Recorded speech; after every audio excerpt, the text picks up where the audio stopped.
তো সূরা নূর এর 36 37 নম্বর আয়াত আমরা এখান থেকে এই শিক্ষা পাই।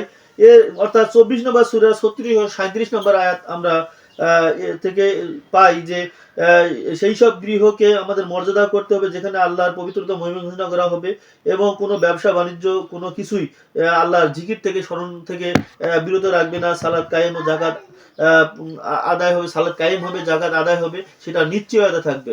অর্থাৎ মসজিদে সালাত কায়েম হবে, আকিমুস সালাহ হবে এবং যাকাত আদায় হবে, যেটা আজকে নাই। তো এরপরে আল্লাহ আরেকটি আয়াত হচ্ছে সূরা জিনের 18 নম্বর আয়াত অর্থাৎ 72 নম্বর সূরার 18 নম্বর আয়াতে আল্লাহ জানাইছেন যে পবিত্র কাবা গৃহকে আল্লাহ তোমাদের জন্য জীবনের উপকরণ করে দিয়েছেন। তো জীবনের উপকরণ বলতে জীবন প্রতিষ্ঠার বা আমাদের জীবনকে পরিচালিত করার জন্য যে যে সমস্যাগুলো আছে সেই সব সমস্যার সমাধান করা বা সুন্দর মতন আমাদের জীবনকে গড়ার জন্য যে একটা মডেল কাবা গৃহকে আল্লাহ সেখানে রূপরেখা হিসেবে দাঁড় করেছেন। অর্থাৎ আমাদের মসজিদের উপর ভিত্তি করে আমরা আমাদের জীবনের যে যত সমস্যা আছে বিভিন্ন ধরনের সমাধান করার জন্য বিভিন্ন ধরনের সামাজিক কর্মকাণ্ডগুলো আছে এসবকে নেওয়ার একটা নির্দেশনা রয়েছে।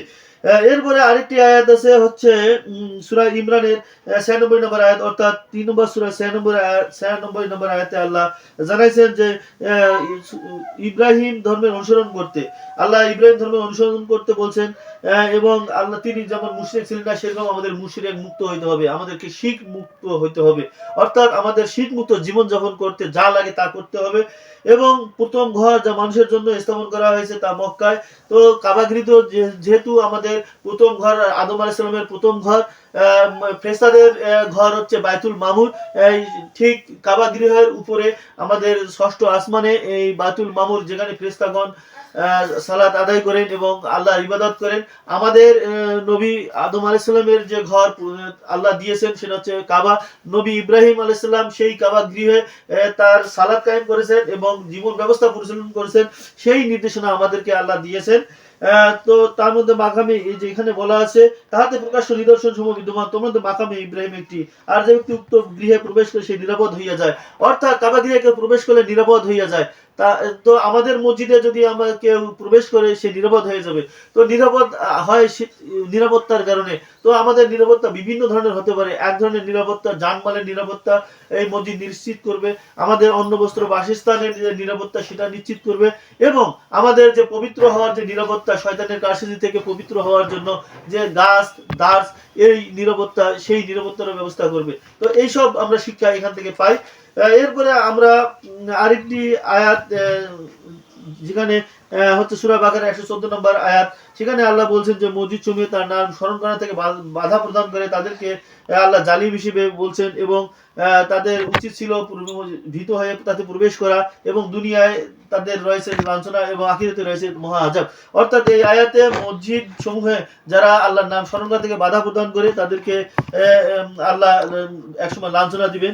যারা এই মসজিদের কার্যক্রম পরিচালনা করতে বা মসজিদকে সুন্দর মতন বিভিন্নভাবে আমাদের সামাজিক কর্মকাণ্ড পরিচালনা করতে যে বাধা প্রদান করে। আরেকটি আয়াত হচ্ছে সূরা তওবার 107 নম্বর আয়াত। তো যে মসজিদ বানানো হয়েছে কুফরি প্রতিসাধন মুমিনদের মধ্যে উদ্দেশ্যে আল্লাহ সেখানে আল্লাহ রাসূলকে দাঁড়াতে মানা করছে। তো আমাদের যে মসজিদগুলো এই মসজিদগুলো যদি কুফরি প্রতিসাধন এবং মুমিনদের মধ্যে বিভেদের মধ্যে যদি এরকম নমুনা পাওয়া যায় তো আমাদেরকে সেই মসজিদকে আসলে সুন্দর করতে হবে, না হলে ওই মসজিদকে বন্ধ করে দেওয়ার ব্যবস্থা করতে হবে। তো আমাদের যে মসজিদগুলো আছে সেখানে আসলে মুমিনদের মধ্যে বিভেদ আছে, এই সমস্যাগুলো সমাধান করার চেষ্টা করতে হবে বা আমাদের করতে হবে। এবং ক্ষতি সাধন বলতে এমনও হয় যে আমাদের যে ইমাম ওলামা আছে ওনাদেরকে স্বাভাবিকভাবে যে বক্তব্য স্বাভাবিক যে আলোচনা সেই আলোচনাগুলো করতে দেওয়া হয় না। তো এই এই কাজটা আমাদের তারা যারা করে তাদেরকে বাধা দিয়ে আমাদেরকে তাদেরকে মুক্ত করে দিতে হবে, যে তারা মুক্তভাবে আল্লাহর শরিয়া বিধান আল্লাহর দেওয়া যে আইন কানুন তারা বক্তব্য দিবেন, এ ক্ষেত্রে তাদের কোনো বাধা থাকবে না। তো আরেকটি আয়াত সূরা তওবার 108 নম্বর আয়াত অর্থাৎ 107 নম্বর সূরার পরের যে আয়াত 108 নম্বর আয়াত, সেখানে আল্লাহ বলছেন যে রাসূলকে যে তুমি সেখানে কখনো দাঁড়িও না যে মসজিদ প্রতিষ্ঠিত হয়েছে তাকওয়ার উপর প্রথম দিন থেকে, সেখানে আল্লাহ দাঁড়াতে বা সালাত কায়েম করতে বলছেন। তো যে মসজিদগুলো আসলে তাকওয়ার উপর প্রতিষ্ঠিত নয় সেই মসজিদগুলোতে যেমন আল্লাহ আমাদের এই মসজিদগুলো চিহ্নিত করে তাকওয়াপূর্ণ ব্যক্তি তাকওয়াপূর্ণ মসজিদ করার জন্য যে কাঠামো মসজিদের মসজিদের যে কাঠামো আল্লাহ দিয়েছেন পবিত্র কোরআনে সেই আদলে যেন হয় সেই ব্যবস্থা করা। তো এই আর তাদের কি আর কি আয়াত আছে হচ্ছে আর তাদের কি আছে যে আল্লাহ তাদেরকে আযাব দিবেন না অথচ তারা মসজিদুল হারাম থেকে বাধা প্রদান করে, আর তারা এর অভিভাবক নয়, তার অভিযুক্ত শুধু মুত্তাকিগণ, কিন্তু অধিকাংশ জানে না।